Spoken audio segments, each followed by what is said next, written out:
Is Tennessee losing out on players because their NIL fund has dried up? Is that why players are leaving the portal? Is that why some may be entering the NFL draft?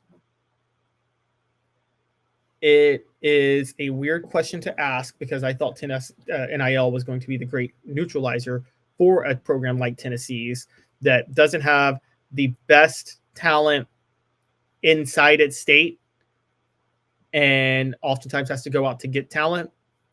I thought NIL would be the great equalizer, but it's looking like NIL could become an issue or is becoming an issue with Tennessee. So I want to give you some reports real quick on this, guys,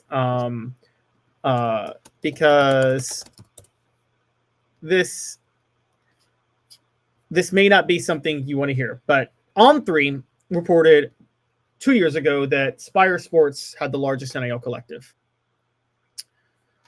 Then it reported this past year that Tennessee's collective was number 2. If you guys don't remember, Tennessee went to declared open war on the NCAA over NIL issues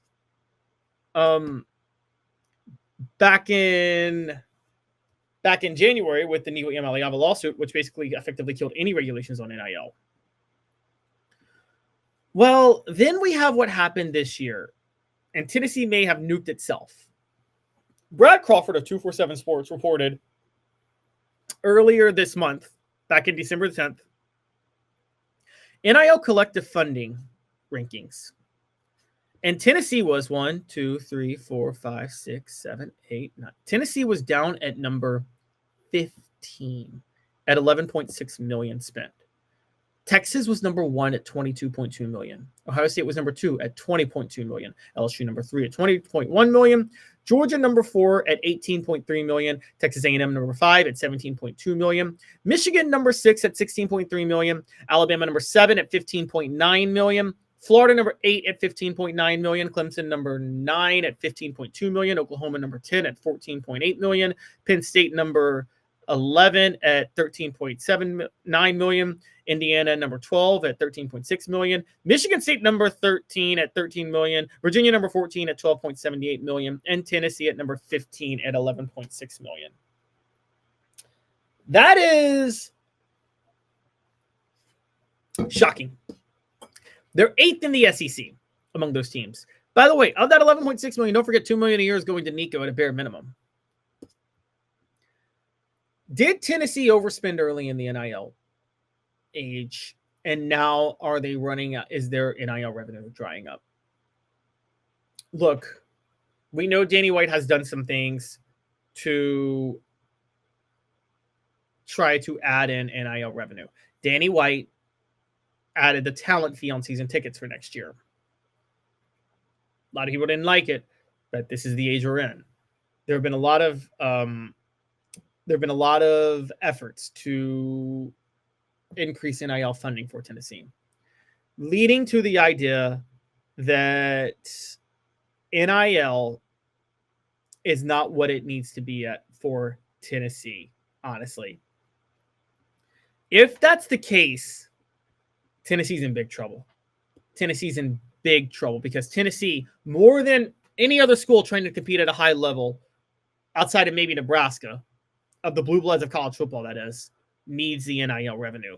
Again, Tennessee is not in a state rich with high school football talent. They can't use the location advantage. Now, NIL outweighs everything at this point, but NIL and a chance to get to the NFL are the top two things, and the second one is based on coaching. So Tennessee needs a lot of ways to neutralize certain advantages. And right now, NIL, there is a question of whether or not Tennessee is getting where it needs to go with NIL. And I don't think we ever would have said this 2 years ago. I don't think anybody ever would have said it. But you really have to ask the question because one of the things that has been written, and as a matter of fact, our friend Marlon McKinney from The Stands wrote an article about this yesterday. He wrote that nobody, as he accurately writes, nobody outside the program can accurately answer the question how much transfer activity is being driven by NIL. But 11.6 million when the top ranked team is 22.3 million and then Ohio State's 20.3 million, Tennessee's got to up its spending, man. Tennessee's got to up its spending. This is an absolute disaster. Tennessee's going to have to spend on the level of those other schools, and maybe that's what they're waiting on. Are they spending too much? Let's throw this out there. Are they spending too much on basketball? Are they spending too much on basketball talent? That's a good question to ask. And if they are, is that, what does that mean for Tennessee long term? This is a problem, guys. This is a real problem. And that could explain why Tennessee has lost so much talent. My theory is still the Boo Carter theory. I think the Josh Heupel offense being figured out theory is a possibility too. This would be third on the list, but I think it's very, very possible NIL is driving the losses. I want to talk about this a little bit more, but first, portions of the program are brought to you by Hound Dogs of Knoxville. Champions look good in orange. hdknoxville.com. hdknoxville.com. Also, the show brought to you by Dynasty Pools and Spas. Stay tuned, and we're going to talk a little bit more about this very, very soon. Dynasty Pools and Spas.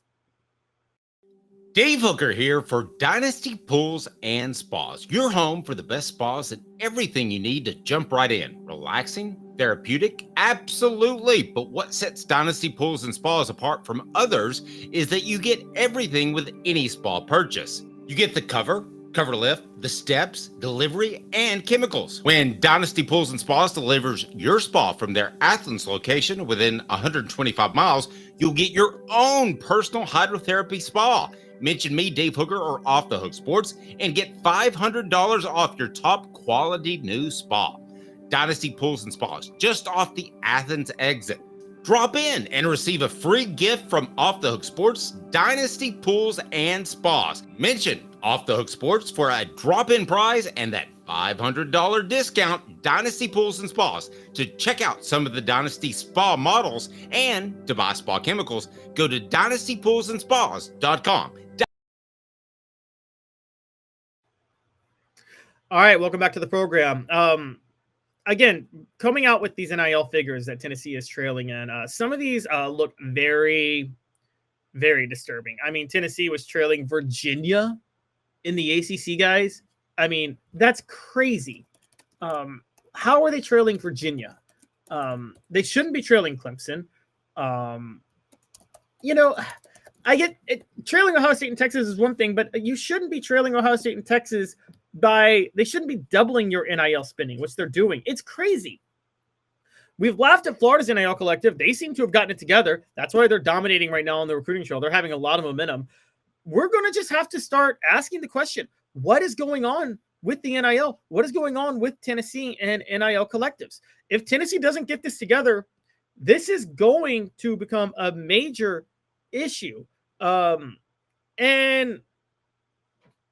honestly, this is why Danny White's having to do his talent fee and his NIL collective, because truth be told, Tennessee's advantage in this era of college football was to go buy players.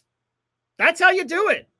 And if they're not even doing that, if they're down in the middle of the pack, 8th in the SEC, 15th nationally, how do you expect them to compete? They don't really have the pipeline to the NFL to sell the way a lot of other schools do at this moment. Josh Heupel's done a decent job, but it's not like he can outsell Steve Sarkisian on that or a lot of other coaches. So, you can't outsell Ryan Day in Ohio State. Can't outsell he can't out-recruit other coaches of high-profile programs just on NFL talent. There's nothing special about him at that level yet. Then state talent is not where it needs to be.